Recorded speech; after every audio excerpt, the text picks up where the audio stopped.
What's up, friends? Welcome to your hand of the day for Tuesday, May 6th, 2025. In this one, I'm reviewing some ICM situations so there's 3 players left. Everyone's got a pretty equal stack, and I think our opponent made some really costly betting mistakes, so let's learn from it.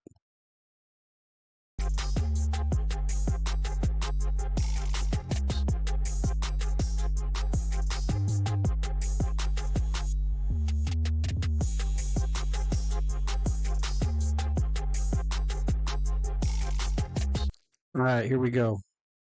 10-8 suited. We are in the big blind. ICM equals. Tighten up those ranges. Everybody's tight. Button folds, and the small blind decides to raise,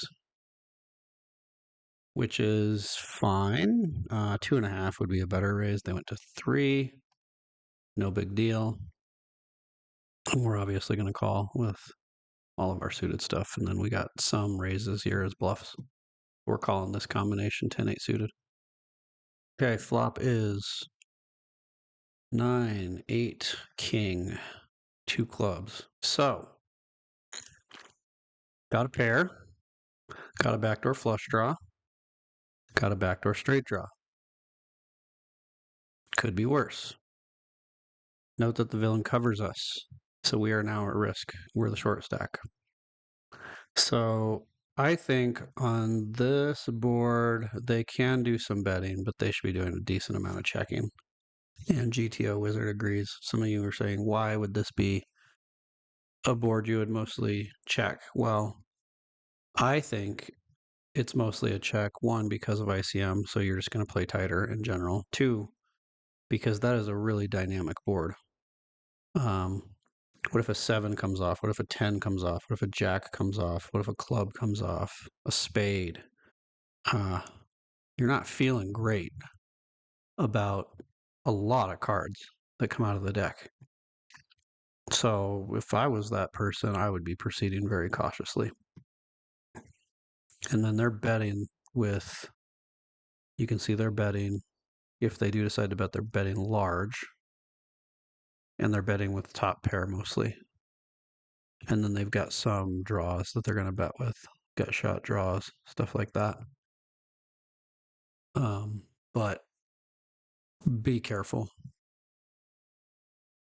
They decide to bet big, but not huge. So we got to do some tinkering here in GTO Wizard. Let's say they bet 3 into 6.4. Now, we can't go anywhere yet. And I don't think we can raise either. So we're stuck in this horrible spot where we just have to be passive and just check call. Or not check call, but just call down. And you can see here all of our 8s are calling. We're calling with all of our kings, obviously. We're calling with a lot of draws. So we're only folding 1/3 of our hands. And then we're going all in with top pair with a big kicker. So we call. And now it gets better and worse for us because we can't go anywhere now. So now we got a pair and a flush draw. We could do some betting here. This is interesting. No, this is the small blind. I'm sorry. What am I talking about? The small blind should be checking half the time, betting half the time. Notice their bets. Every time they bet, it should be an all-in. What are they betting? Top pair. Top pair, 2 pair. They got some bluffs with a 5 in it. They got some bluffs with up and down draws. 2 pair, they're betting for value. Here's the biggest mistake I've seen in a long time. They bet 8 into 12.4. I'm going to actually add. I want to add that all in. So I just want to show you. So this is a cool feature in GTO Wizard where if you get GTO Wizard Elite or whatever it's called, you can actually add decisions in here. And then GTO Wizard will recalculate things that you could do. So they decided to bet 8. GTO Wizard says, okay, if that's an option, I'm going to do it 30% of the time and I'm going to go all in 20% of the time. And they're mostly doing that smaller bet as a mix with top pair. So that's what they do.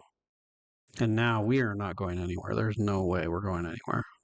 So 10-8 suited is in hell. 10-8 of spades, where we just have to call down and pray. Hold on to your butts. I'm curious if they rip it. If they go all in, what's our choice? Yeah, we still have to call. We still have to call it off.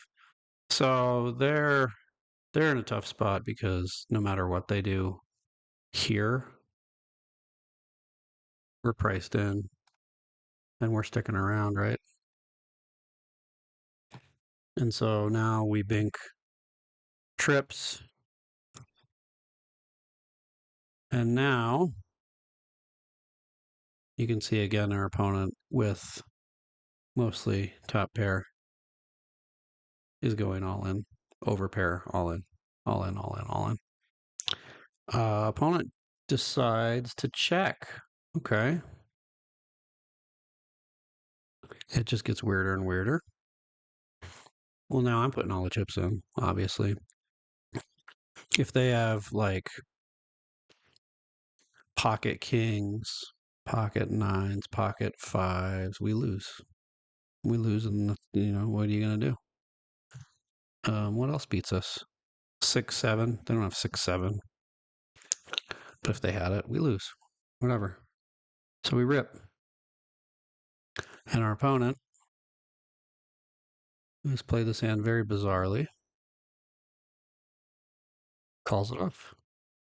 And they have king queen. And we cripple them. And we take a massive chip lead. A couple hands later, they go out.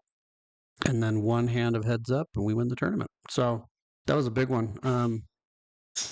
I think where the opponent's making costly mistakes is the flop primarily. But if they bet huge flop, bet all in, I don't know if I ever get away from this hand. But I would have to think about it a lot harder. That's for sure.